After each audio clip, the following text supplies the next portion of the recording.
یوم دہ الارض 25 ذیقعد رحمت خداوندی کا روز ہے، جب اللہ نے خانہ کعبہ کے مقام سے پانی پر زمین کا فرش بچھایا۔ محفل دہ الارض سے قائد ملت جعفریہ آغا سید حامد علی شاہ موسوی کے خطاب کی تفصیل جانتے ہیں اس رپورٹ میں۔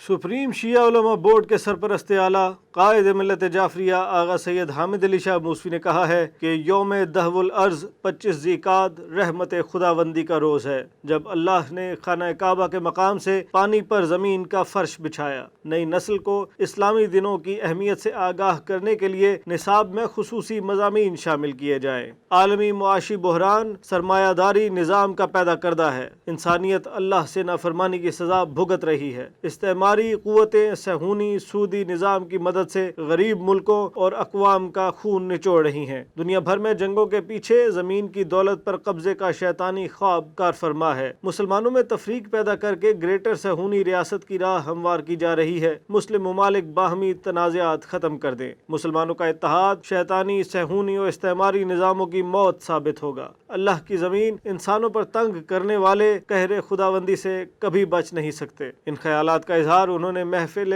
دہ الارض سے خطاب کرتے ہوئے کیا۔ اس موقع پر انہوں نے باب المراد حضرت امام محمد تقی علیہ السلام کی شہادت کے سلسلے میں 27 تا 29 ذیقعد دنیا بھر کی طرح پورے پاکستان میں ایام تقویٰ منانے کا اعلان بھی کیا۔ آغا سید حامد علی شاہ موسوی نے کہا کہ ذی القعدہ کی 25ویں وہ بابرکت اور سعید تاریخ ہے کہ جب زمین کو کعبہ کے نیچے بچھایا گیا، اور یہی وجہ ہے کہ یہ دن اور اس کی رات ان نیک دن اور راتوں میں سے ایک ہے کہ جن میں خدا اپنے بندوں پر رحمت فرماتا ہے، اور اسلامی روایات کے مطابق اس دن میں قیام و عبادت کرنے کا بہت زیادہ اجر و ثواب ہے، اور روز دہ الارض ان دنوں میں سے ہے کہ سال بھر میں جس میں روزہ رکھنے کی فضیلت بہت زیادہ ہے۔ انہوں نے کہا کہ مکہ مکرمہ کے نام کے پیچھے بھی دہ الارض ہی پوشیدہ ہے۔ ایک شامی مرد نے امام علی علیہ السلام سے سوال کیا کہ کیوں مکہ کو مکہ کہا گیا؟ امام علیہ السلام نے فرمایا، اس وجہ سے کہ زمین مکہ کے نیچے سے پھیلنا شروع ہوئی۔ مکھ کے معنی منظم حرکت کرنے کے ہیں۔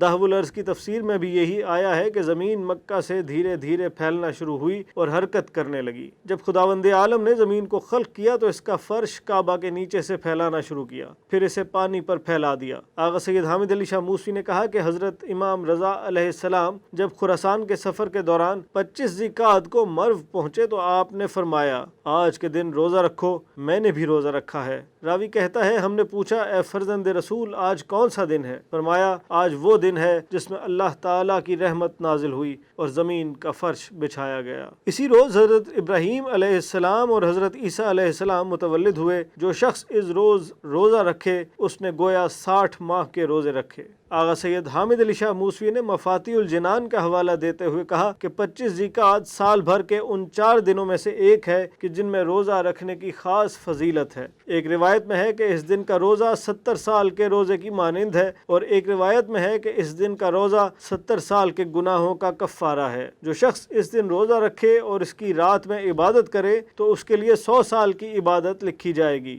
اس دن روزہ رکھنے والے کے لیے ہر وہ چیز استغفار کرے گی جو زمین و آسمان میں ہے۔ یہ وہ دن ہے جس میں خدا کی رحمت دنیا میں عام ہوتی ہے۔ اس دن ذکر و عبادت کے لیے جمع ہونے کا بہت بڑا اجر و ثواب ہے۔